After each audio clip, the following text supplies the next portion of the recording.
Il y a 2 semaines, dans le chapitre 385, nous avions laissé un Guts ressuscité, sortant de son tombeau de pierre Kushan, la stature colossale, baignée par la lumière naturelle du soleil et accueillie par les larmes bien réelles d'Isidro et de ses amis. Nous étions sur un pic d'espoir, la sensation que le guerrier noir avait enfin recousu les morceaux de son âme pour redevenir un être complet. Aujourd'hui, pour clore cette trilogie de chapitres exceptionnels qui marquera peut-être notre dernière lecture avant de longs mois, le studio Gaga et Koji Mori nous arrachent brutalement à la chaleur de l'Est pour nous replonger en plein cœur de l'Ouest, directement dans la capitale du miracle, à Falconia.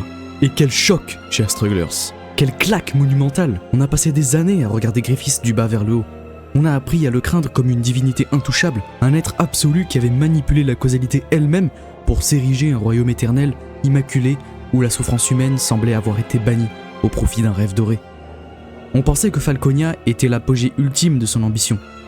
Une citadelle indestructible que rien ni personne ne pouvait faire vaciller.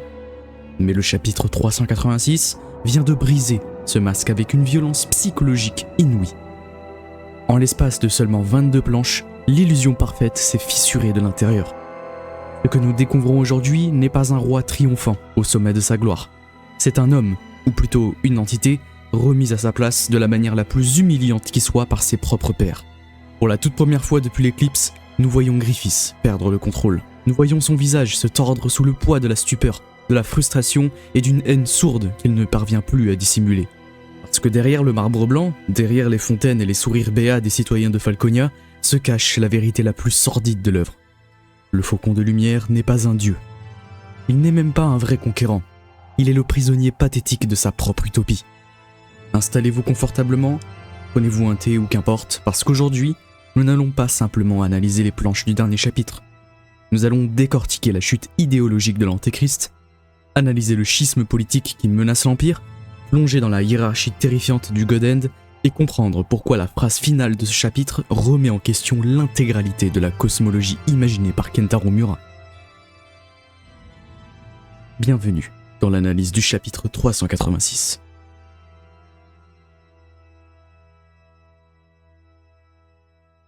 Le chapitre s'ouvre sur une mise en scène qui nous ramène directement au fil conducteur laissé en suspens il y a plusieurs tomes. Nous retrouvons Shirke, en pleine projection astrale, flottant dans les cieux immenses qui surplombent Falconia. Souvenez-vous, depuis son départ précipité de son enveloppe charnelle, la petite sorcière s'était lancée dans une quête désespérée à travers les flux de l'astral pour tenter de localiser l'essence de Guts et de comprendre ce qui se trame dans le monde. Lorsqu'elle pose les yeux sur la capitale de Griffiths, la narration nous offre une description visuelle d'une poésie mélancolique. Les lumières de l'humanité brillent comme des étoiles dans le ciel nocturne. Au centre de ce panorama, l'arbre monde, le grand arbre spiralé né de la destruction de Ganishka, s'élève comme un pilier cosmique roulant les cieux, la terre et le monde abyssal. Shirke est fascinée, presque hypnotisée par cet éclat. Elle cherche un fragment précis d'Ode, une signature animique parmi des millions.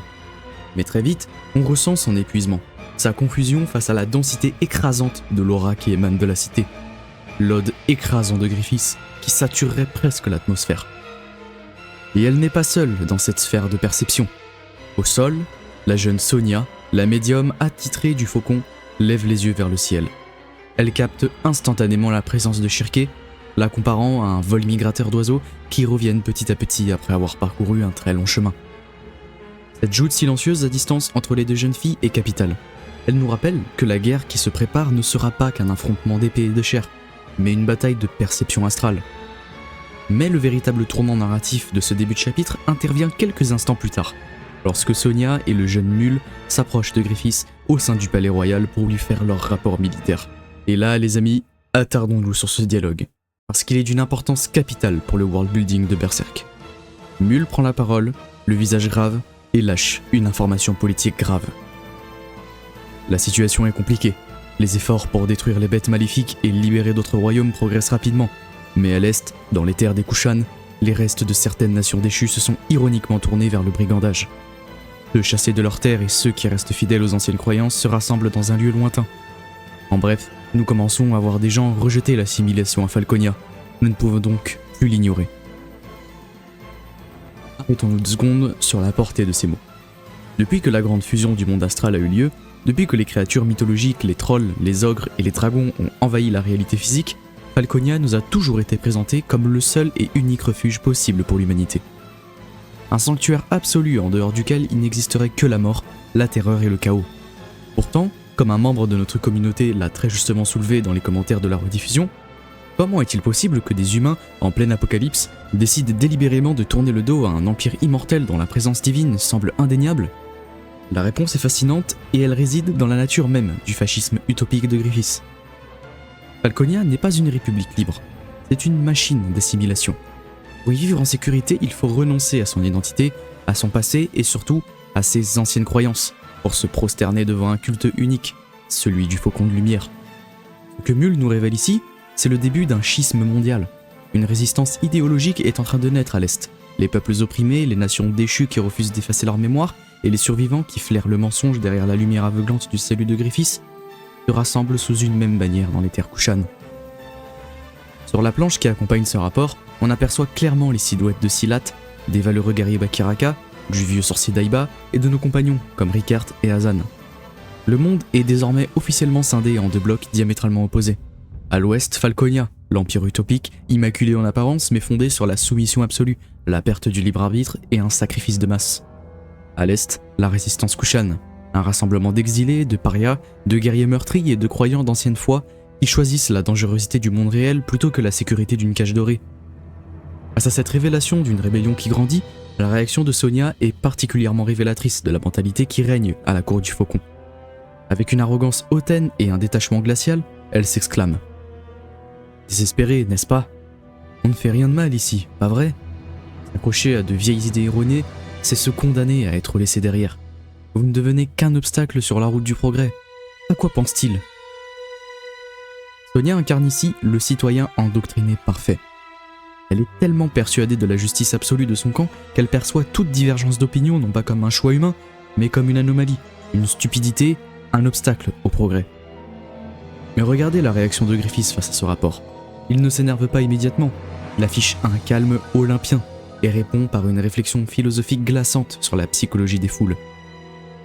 Le cours du temps change implacablement le monde. Quand l'angoisse de ce qui va advenir s'enracine au plus profond de ton cœur, cela se transforme vite en peur qui se répand et finit par engendrer de la colère. Il est difficile d'expliquer. Je dois donc te le montrer. Et malgré tout, quand le monde viendra et que nous devrons partir au combat, Griffiths a parfaitement conscience des failles de son propre système. Il sait que la peur du lendemain est un moteur inévitable chez les humains. Mais remarquez ce qu'il promet à Sonia et Mule. Je dois donc te le montrer quand nous devrons partir au combat. Qu'est-ce que cela peut-il bien signifier? Comme on l'a analysé en direct pendant le live, Griffiths ne compte pas résoudre cette crise par la diplomatie ou par la paix. Il prépare une guerre totale. Il est en train de teaser le moment où il devra dévoiler sa véritable puissance, sa véritable nature sur le champ de bataille pour écraser définitivement la dissidence et imposer sa lumière par la terreur. Mais avant même qu'il ne puisse finir sa phrase ou mettre ses plans à exécution, le karma va se charger de lui rappeler qui il est vraiment.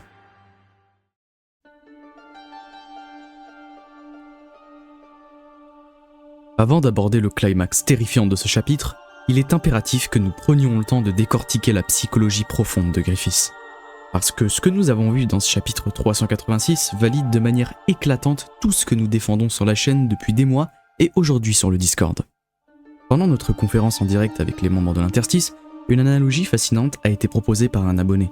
Une comparaison cinématographique qui résume le mal profond qui ronge Griffiths. Il l'a comparé au personnage de Hans Landa dans le film Inglourious Basterds. Pourquoi cette comparaison, me diriez-vous? Parlons un peu de philosophie et de psychologie. Griffiths est la matérialisation absolue de ce que le philosophe Friedrich Nietzsche appelait la volonté de puissance. Depuis son plus jeune âge dans les ruelles crasseuses, Griffiths n'a jamais voulu simplement survivre. Il a voulu être roi. Il a voulu s'élever au-dessus de sa condition d'humain, s'affranchir de toutes les lois morales, physiques et divines pour posséder son propre royaume. C'est cette avidité, cet orgueil démesuré qui l'a conduit à sacrifier la troupe du Faucon lors de l'éclipse. Mais attention, comme l'a très bien rappelé l'un de nos abonnés, Griffiths ne veut pas simplement être un tyran qui règne par la terreur. À la différence d'un monstre anarchique, Griffiths souffre d'un narcissisme pathologique extrême. Comme Hans Landa qui ne supporte pas qu'on sorte de son jeu d'acteur et qui exige d'être admiré pour son intelligence et sa distinction, Griffiths a un besoin viscéral, presque maladif d'être aimé, admiré et validé comme le sauveur vertueux de l'humanité. Il veut, comme on pourrait le dire facilement, le beurre et l'argent du beurre. il veut le pouvoir absolu d'un démon, mais il exige de recevoir la dévotion et l'amour réservés à un saint ou à un messie. C'est là que réside toute son imposture. Griffiths est comme un acteur qui s'est écrit sa propre pièce de théâtre. Il ne se contente pas de gouverner Falconia, il s'est construit une scène sur mesure où il joue le rôle principal du héros lumineux. Et comment fait-il pour maintenir cette illusion de salut? C'est très simple, et c'est ce que nous avions déjà analysé dans notre vidéo. Griffiths n'est pas ce que vous pensez. Il crée lui-même le problème pour pouvoir en apporter la solution. Il libère ou laisse proliférer des démons, des apôtres et des bêtes astrales dans le monde physique pour ensuite débarquer sur son cheval blanc avec sa nouvelle troupe du Faucon et les terrasser devant des foules humaines en pleurs qui se prosternent à ses pieds. Il joue au héros. Il joue à sauver des gens de l'enfer qu'il a lui-même contribué à déclencher en provoquant la fusion des mondes. Mais que se passe-t-il quand un narcissique absolu, qui a besoin du regard admiratif des autres pour justifier son existence, commence à voir son public quitter la salle de spectacle? Que se passe-t-il quand les humains, au lieu d'applaudir et de l'assimiler sagement à son utopie, commencent à douter, à rejeter son modèle et à fuir vers les terres Kushan pour rejoindre la résistance? Ce qui se passe, c'est que l'ego du tyran se fissure. La validation qu'il cherche désespérément lui échappe. Et c'est précisément dans cet instant de fragilité, dans ce moment de doute où Griffiths prend conscience que le monde commence à lui résister, que ses maîtres du plan astral vont décider de frapper à sa porte pour lui donner la leçon la plus brutale de son existence.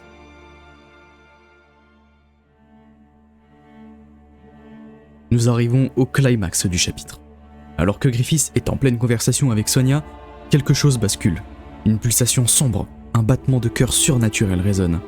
Il tourne la tête vers Casca, qui se trouve à quelques mètres de là. La marque du sacrifice de Casca se met à saigner abondamment. Sa peau est brûlée par une douleur atroce. Griffiths, le visage subitement tendu, se dit « Alors, tu en es venu à le réaliser, Guts ?» Cette phrase, à elle seule, est terrifiante.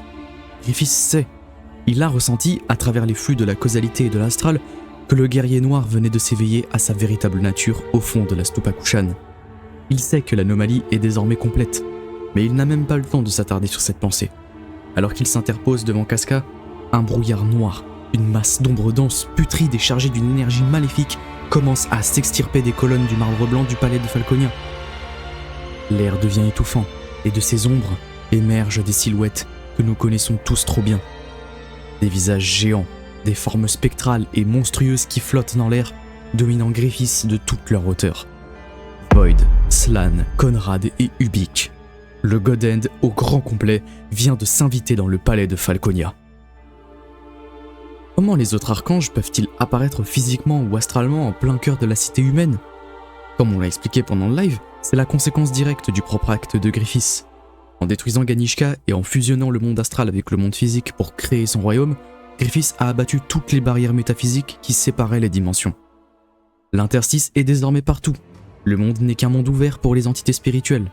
Si Griffiths peut marcher sur Terre, alors les 4 autres membres de la main de Dieu peuvent également y projeter leur ombre et leur volonté quand bon leur semble. Mais le plus choquant, ce n'est pas leur présence, c'est leur attitude. Jusqu'à aujourd'hui, nous pensions que les 5 doigts de la main de Dieu formaient une entité unie, une fraternité d'archanges maléfiques siégeant au même niveau hiérarchique sous la volonté de l'idée du mal. Nous pensions que Femto faisait jeu égal avec les autres. Le chapitre 386 vient pulvériser cette vision en 1000 morceaux. Ce à quoi nous assistons sur ces pages est un rappel à l'ordre et d'une violence verbale absolue. Regardez comment ces entités cosmiques s'adressent au roi miraculeux de Falconia. Ils le regardent de haut, flottant au-dessus de lui avec un mépris condescendant, et lui balancent un réquisitoire qui détruit son ego point par point. Nous avons pensé venir voir ce que tu fabriques, et tu libères des démons uniquement pour les vaincre toi-même. Tu joues au conquérant, tu joues au héros.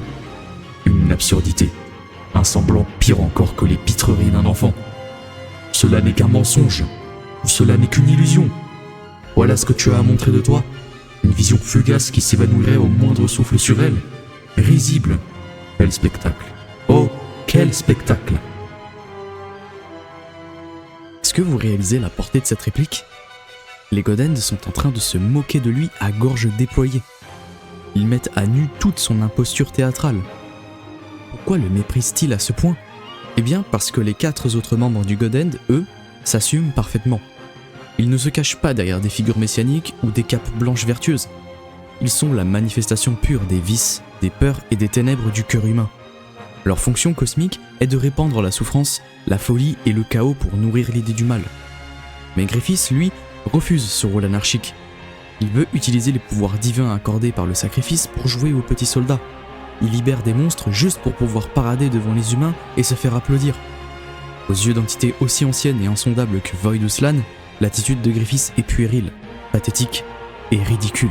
C'est un enfant qui a reçu des pouvoirs divins et qui s'en sert pour construire un bac à sable. Et puis vient le coup de grâce. Ce tacle qui restera gravé dans l'histoire de Berserk, prononcé par les ombres alors qu'elles encerclent le faucon. En fin de compte, tu es roi de rien d'autre que ta petite maison de poupée. La maison de poupée. Voilà comment les maîtres du plan astral qualifient Falconia. Tout ce marbre, tous ces temples, tous ces chevaliers en armure luisante, tous ces sacrifices, tout cela n'est qu'une maison de poupée artificielle, un décor de carton construit pour satisfaire l'ego fragile d'un petit garçon qui n'a jamais supporté d'être inférieur à qui que ce soit. Et comment réagit Griffiths face à cette humiliation totale ? C'est une planche historique. Pour la première fois de votre vie de lecteur, regardez les yeux de Griffiths. Il ne sourit plus. Il n'est plus stoïque. Son visage est sombre, ses sourcils sont froncés, son regard jette un mal d'une haine pure.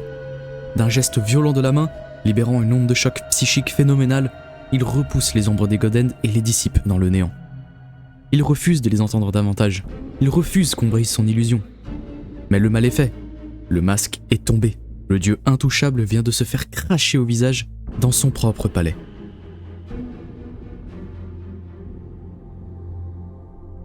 Maintenant que nous avons remis nous-mêmes les pièces de ce passage en place, il y a un détail visuel et narratif immense sur lequel nous devons nous pencher. Pendant toute la durée de cette manifestation terrifiante des Godend, qu'a fait Griffiths ? Il ne s'est pas contenté de faire face aux ombres. Il s'est physiquement interposé entre les démons et Casca. Il s'est dressé comme un bouclier pour protéger la jeune femme alors qu'elle s'effondrait au sol, hurlant de douleur sous l'effet de sa marque saignante. Pourquoi Femto, le monstre froid et détaché qui a viré Casca dans le sang de ses camarades lors de l'éclipse, prendrait-il soudainement la peine de protéger contre ses propres pères du Godend ? Souvenez-vous de la mécanique spirituelle qui a permis à Griffiths de se réincarner dans le monde physique, à la Tour des Châtiments. Pour obtenir un vaisseau de chair, il a dû fusionner avec le fœtus maudit, l'enfant mort-né de Guts et Casca, qui avait été corrompu par son propre lors de l'éclipse. Mais lorsque deux essences fusionnent, l'imprégnation va rarement dans un seul sens. Pendant l'éclipse, Femto a corrompu le corps de l'enfant avec ses ténèbres. Mais au moment de sa résurrection physique, l'âme pure, innocente et remplie d'amour inconditionnel de l'enfant a infecté Femto en retour. Le Griffiths qui règne aujourd'hui sur Falconia n'est pas Femto à 100%. C'est une chimère, une fusion instable entre l'avidité glaciale du 5e archange et l'amour maternel et paternel absolu du Moonlight Boy, l'enfant de la lune. C'est cette humanité, injectée de force dans son cœur par l'enfant, qui provoque ces contradictions permanentes. C'est pour cette raison que son cœur s'est mis à battre sur la colline aux épées face à Guts. C'est pour cela qu'il perd le contrôle de son propre corps les soirs de pleine lune, lorsque l'esprit de l'enfant prend le dessus pour voler rejoindre ses parents. Et c'est très exactement pour cette raison qu'il protège Casca aujourd'hui. Ce n'est pas le calcul d'un démon machiavélique, c'est l'instinct de l'enfant qui habite son corps, qui hurle de douleur et qui force le bras du tyran à se lever pour protéger sa mère d'une menace astrale. Mais poussons la réflexion encore un peu plus loin, comme nous l'avons fait dans le Discord. Si Griffiths garde Casca enfermé dans sa cage dorée à Falconia, ce n'est peut-être pas par simple sadisme ou comme trophée de guerre, c'est parce que Casca est sa seule véritable faiblesse. Tant que l'enfant de la lune cohabite dans sa chair, Griffiths reste lié à Casca et à Guts par un lien karmique indestructible. En gardant Casca à ses côtés, il tente désespérément de garder le contrôle sur cette anomalie, de canaliser les éléments émotionnels de l'enfant qui risqueraient de briser sa concentration et de détruire sa forme physique en plein combat. Et attardons-nous aussi sur la réaction de Casca dans ses ultimes pages. Pourquoi sa marque s'est-elle mise à saigner avec une intensité aussi effroyable, bien plus vive que lors d'une simple proximité avec des apôtres ? Parce que l'interstice est une porte à double sens. Dans le chapitre précédent, à l'autre bout du monde, Guts s'est éveillé dans l'astral. Il a recouvré sa part d'âme manquante, dégageant une onde de choc spirituel colossale. Cette onde a voyagé à travers les flux cosmiques et est venue frapper directement le sceau gravé sur la chair de Casca. La marque du sacrifice agit comme un émetteur-récepteur karmique. Casca est en train de ressentir, dans sa propre chair, le réveil titanesque de l'homme qu'elle aime. Guts arrive, et chaque goutte de sang qui coule de sa marque est le compte à rebours de l'inévitable confrontation à venir.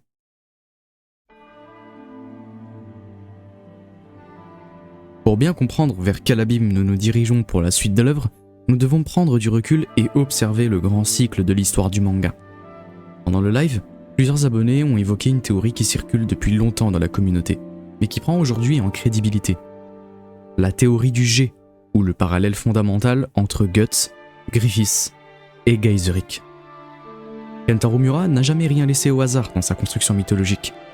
Regardez l'empereur légendaire Gaiseric, l'homme qui est devenu plus tard le Skull Knight. Dans les temps anciens, il y a 1000 ans, Gaiseric réunissait en une seule et même personne deux aspects absolus du pouvoir humain.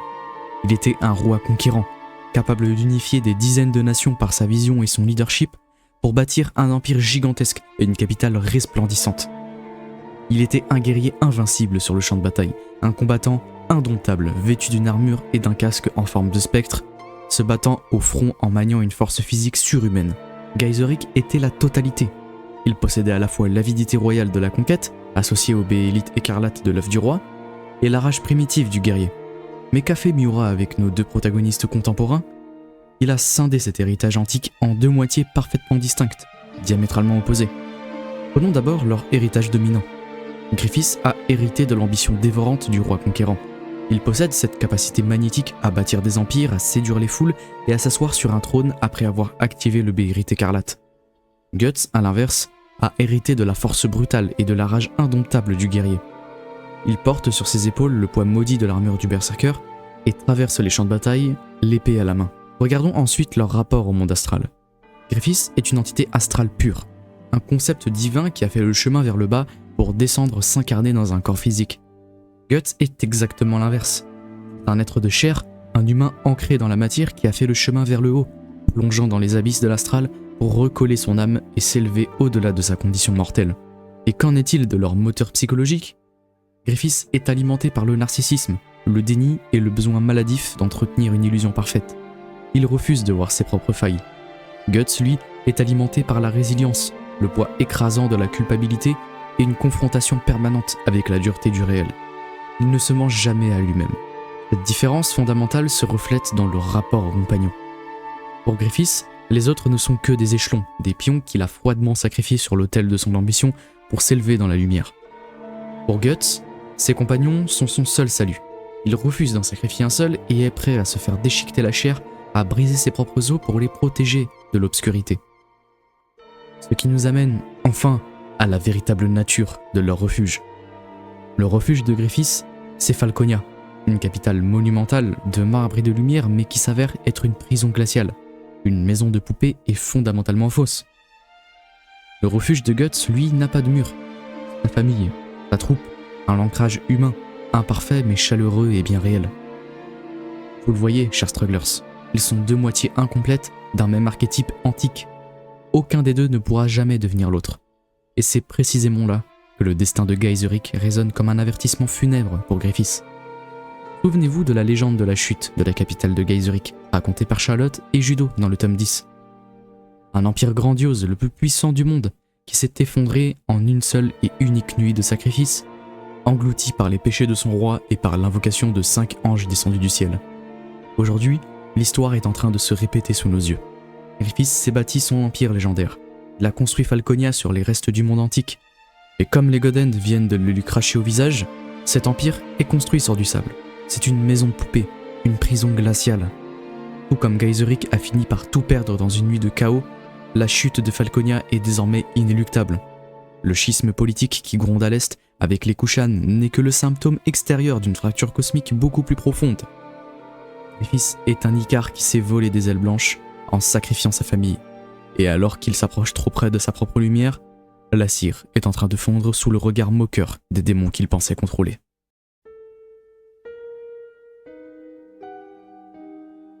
Pour conclure cette analyse monumentale, regardons l'image d'ensemble de notre récit après la clôture de cette trilogie de chapitres 384, 385 et 386.